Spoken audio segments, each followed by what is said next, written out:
by Diddy. It's not our fault that Usher didn't want to get fucked by Diddy anymore. It's It is not our fault that Usher didn't want to get fucked by Diddy no more. Papa don't hit me no more. Kick in the door, waving the 4-4. All you heard was Papa don't hit me no more. Let's go. Kick in the door, waving the 4-4. Hey, hey, hey, yeah. Certain feeling, and I felt a certain way when Usher got on Shay Shay, and I don't mean to mention other people's platforms, but he got on Shay Shay and he mentioned how great and how good Puff taught him and everything. You know what I'm saying? About the business. Right? I know, and people know, that was around that in that time that Puff and Usher did have a situation. And that situation led Usher to... The allegations surrounding Sean Combs, better known around the world as Diddy, have continued to grow in both seriousness and scale, casting an increasingly dark shadow over the music industry. As public scrutiny intensifies, a wave of unverified claims has begun to circulate, suggesting that the pressure surrounding that period within his inner circle may have been so overwhelming that Usher reportedly required medical attention. If such allegations were ever confirmed, the story would move far beyond industry gossip and become a matter of genuine public concern. The implications are significant, raising difficult questions about what may have happened behind closed doors and... I know the topic is sensitive, but what happened to Usher? I heard about some music executives from the industry back in Harlem. You know, I heard it from some music executives back in Harlem. And I'm not going to speak on their name. They doing programs and everything like that. And they may be doing something, they may speak on it themselves. But I heard it from some music executives. What did you hear? Bro, you know how people be talking and we was around some people, something like that. And then some people might say, yo, I don't F with that dude. And at the time, I didn't know who the F Usher was. You know what I'm saying? It was one of those type of situations. And when somebody say, yo, man, I don't F with them niggas. Man, I'm getting out that industry and everything like that. You know, Puff sent this little kid to the hospital. How he sent him to the hospital? Man, nigga bleeding from the butt. And that's what was said. Oh, I didn't even have a name for the kid at the time. Then you heard, and the story stretches back decades to a pivotal moment when Usher was only 14 years old. Already recognized as a rising star with exceptional talent, he had recently signed with LaFace Records under the guidance of L.A. Reid. At such a young age, he was entering an industry filled with extraordinary opportunity, but also relentless pressure. Determined to accelerate the teenager's development, Reid made a bold decision. He arranged for Usher to move to New York City and live with Sean Combs, who at the time was one of hip-hop's most influential figures, known for his ambition, powerful connections, and fast-paced lifestyle. The decision was intended to fast-track Usher's... We want to thank you. Come here. Don't sit on the bed at night. No homo. No, just don't get close to the bed. Don't get close to the bed. But it's just like, yo, we want to thank you for hosting the thing, man. It's been a pleasure. You didn't have to do it, and you did. No. I definitely didn't have to do it. I definitely didn't have to. First and foremost, I'm not getting in the bed. Shouts out to him and what he did. I'm just gonna, if we can, let's just put the camera a little this way, just so we're not. I don't want my shot to even I don't want it to come close to the bed at all. I should look like he fresh off a goddamn plane. I should Fresh off the garden stage. That's my brother right here from day one. We used to wake up and, pause, but like, check this out. Back in the days when he was like 10 and I was a little bit older, his older brother, we used to fight over the Frosted Flakes. You know what I'm saying? Before pause was invented. You know what I'm saying? But it's my brother for real. We used to actually wrestle off of the Frosted Flakes because he used to always get up early with me. Now he's one of the richest stars in the world. And what the f did Puff just say? Nobody's gonna acknowledge this with me. Puff just said we used to wrestle over the Frosted Flakes, and we're streaming live. That was stupid. Listen, that was fucking stupid. Listen, we're having a good time. Your Usher made it. This was far more than a simple change of address. It was a carefully planned strategy designed to transform a gifted teenager into a complete superstar. Under L.A. Reid's vision at LaFace Records, the objective was straightforward: strengthen Usher's R&B foundation, blend it with a stronger hip-hop influence, and build the confidence needed to command the biggest stages in the world. To accomplish that goal, Reid made the bold choice of placing the 14-year-old in the orbit of Sean Combs, one of the music industry's most powerful and fast-rising executives at the time. The decision required his family's approval and carried enormous responsibility. Looking back years later, Reid acknowledged just how significant that choice had been: an ambitious gamble driven by belief in Usher's potential while shaped by the realities of the environment surrounding him. Usher himself has since shared that he witnessed moments during that period that left a lasting impression. Although he has consistently avoided providing explicit details, his carefully chosen words, New York City. And I lived with Sean Puffy Combs for a year. That's the crazy thing. Now, that was L.A. Reid's idea, right? We're sending you New over York to City. something called Puffy Flavor Camp. There you go.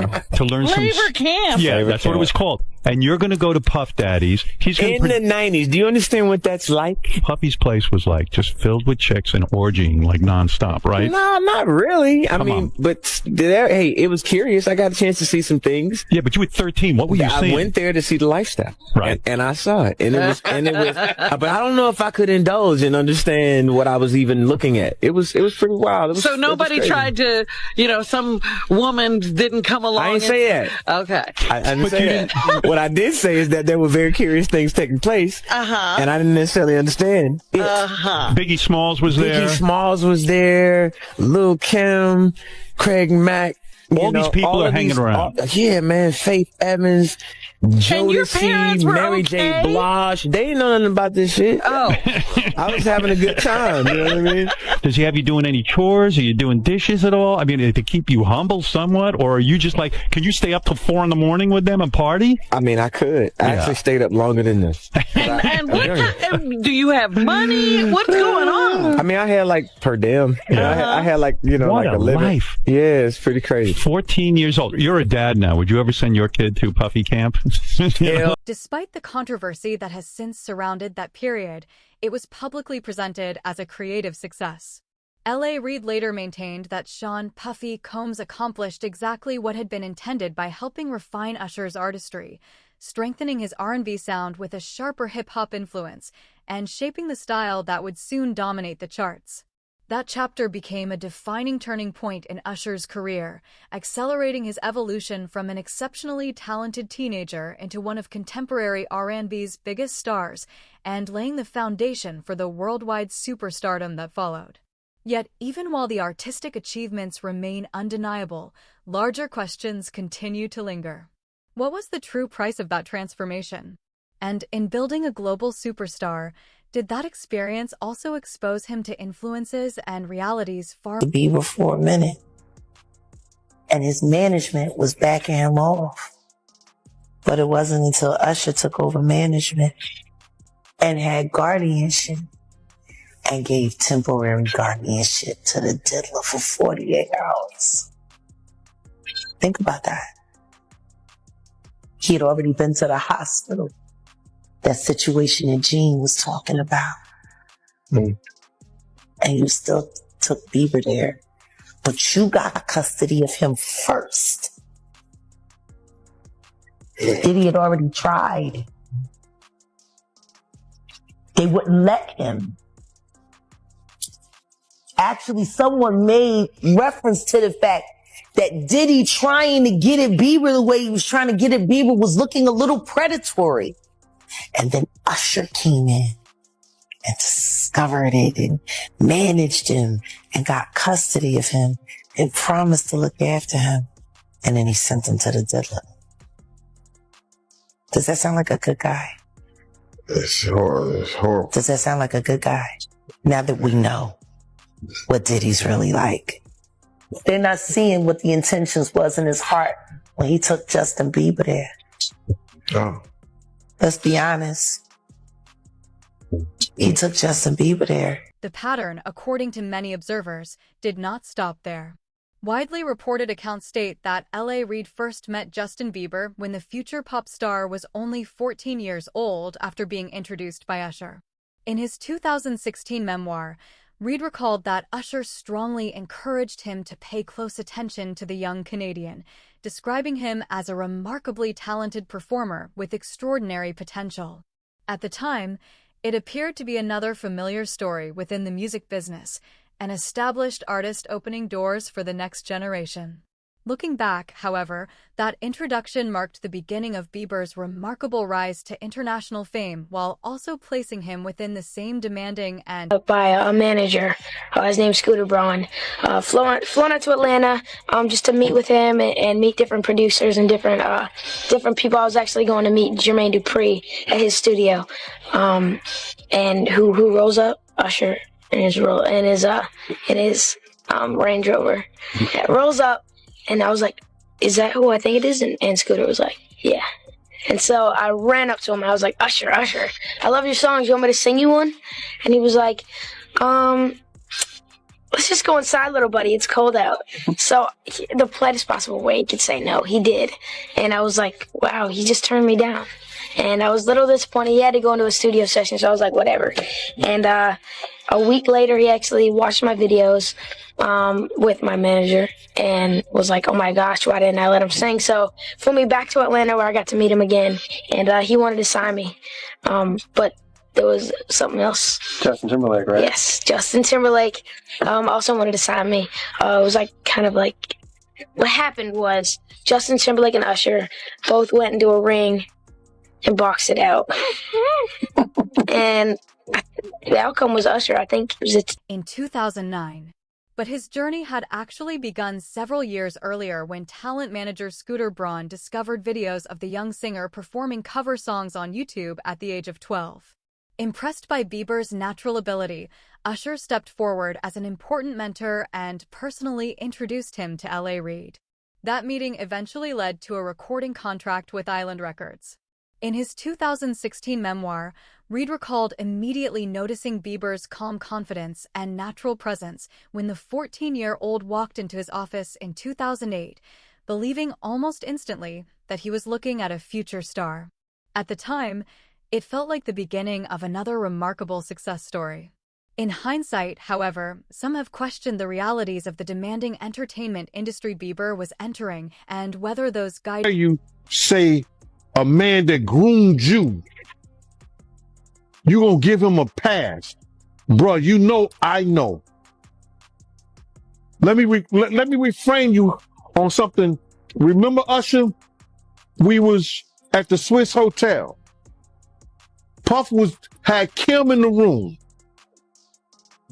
Had one of Keith Sweat's baby mothers in the big room outside the master bedroom. He came outside in his robe.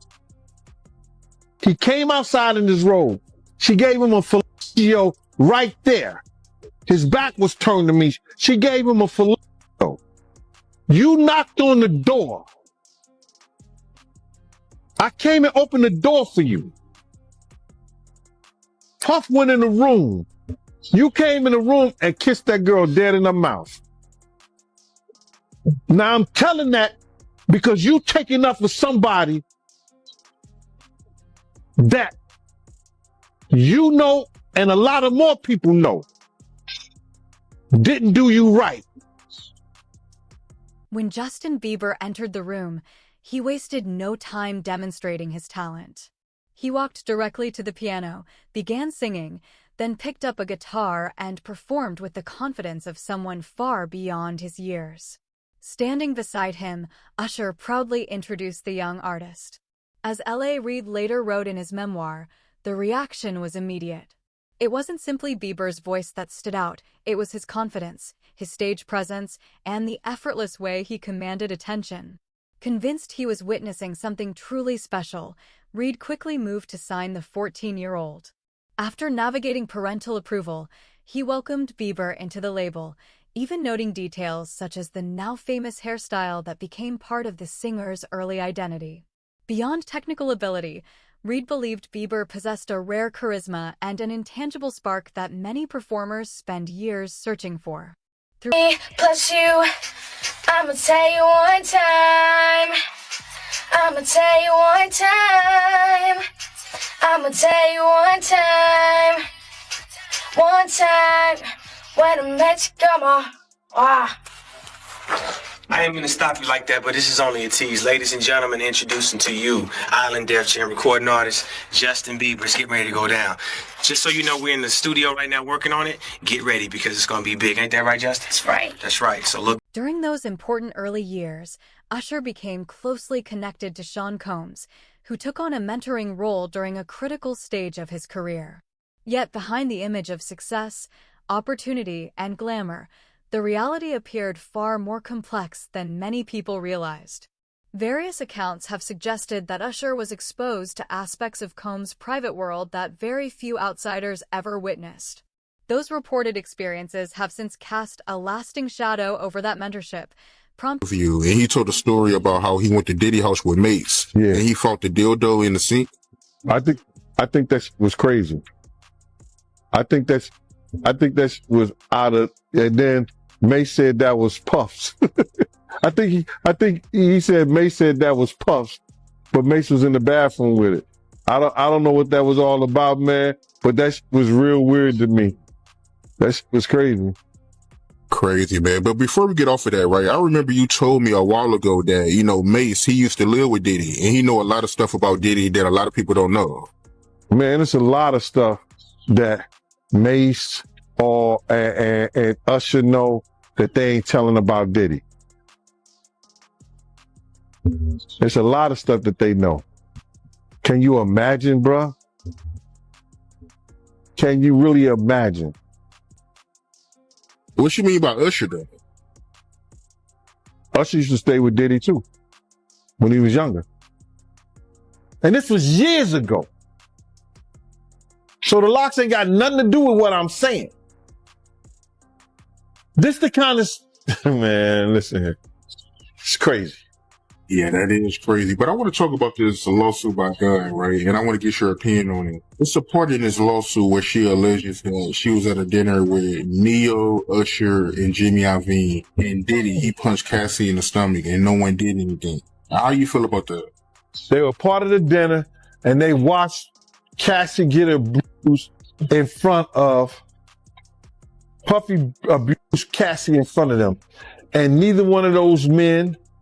and they probably security was around too, did nothing to stop what he had did to Cassie. Now that's just crazy right there, bro.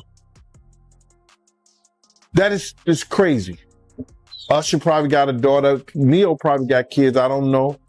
Jimmy Iovine, you know, he taking about 15, 20 scoops of sugar in his coffee. So all those cats there, supposed to be men, watch that lady get abused right there in public, and they did nothing, brother. They did nothing. That goes to show you the power that he had mentally over them. Here go a woman witnesses, and this witnessing it, and said, they said nothing. Yo, man, stop. Don't do that. Yo, not here, bro. Easy. Nothing. Don't do nothing. Say something. She said they didn't do anything and they didn't say nothing. That's the bad thing about it. If you're not going to do nothing, open your damn mouth and say something. And that's a lot wrong with our... Attention has increasingly shifted towards Sean Combs' past relationship with Justin Bieber during the singer's early rise to fame. According to reports cited by Us Weekly, Bieber has been deeply disturbed by the recent allegations involving Combs and has reportedly been advised to distance himself completely. Sources claim he has done exactly that. Individuals close to the pop star say he is determined to maintain no connection while privately processing the emotional impact of seeing past relationships brought back into public discussion under such serious circumstances. The renewed attention has also prompted fresh criticism of the decisions made during Bieber's teenage years, with some arguing that he should never have been exposed to the high-profile party culture surrounding Combs at such a young age. Those concerns have Happy birthday, Justin!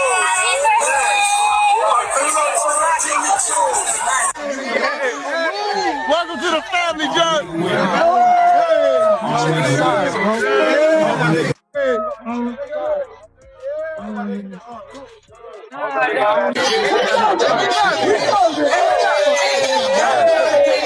Sources have indicated that Justin Bieber's early career unfolded under extraordinary pressure and constant public attention. While his mother, Patty Millett, worked tirelessly to support his ambitions, some critics have pointed to the limited involvement of his father, Jeremy Bieber, as contributing to concerns about oversight during those formative years. Usher, whose label played a significant role in Bieber's career, has also been mentioned in discussions about the guidance he provided as the young star entered the music industry. One particular incident has drawn renewed attention. Reports state that in November 2009, when Bieber was just 15 years old, 16. No, slow down. Let's slow down, Josh. Okay. Let's slow down. One step at a time. But yeah, the keys is yours. When you get 16, you good to go. I'm good to go. Yeah. All right. Then when you get 18, you get the house. You get the mansion. Okay. Yeah. The mansion. Yeah. So where are we off to now? And where would you like to go? I mean, wherever you want to go. Where are we going? So check this out, yo. Justin, you ever seen the movie 48 Hours? Right now, he's having 48 hours with Diddy, him and his boy. They're having the times of their lives, like where we hanging out and what we doing. We can't really disclose, but it's definitely a 15-year-old's dream. I have been given custody of him. He signed to Usher.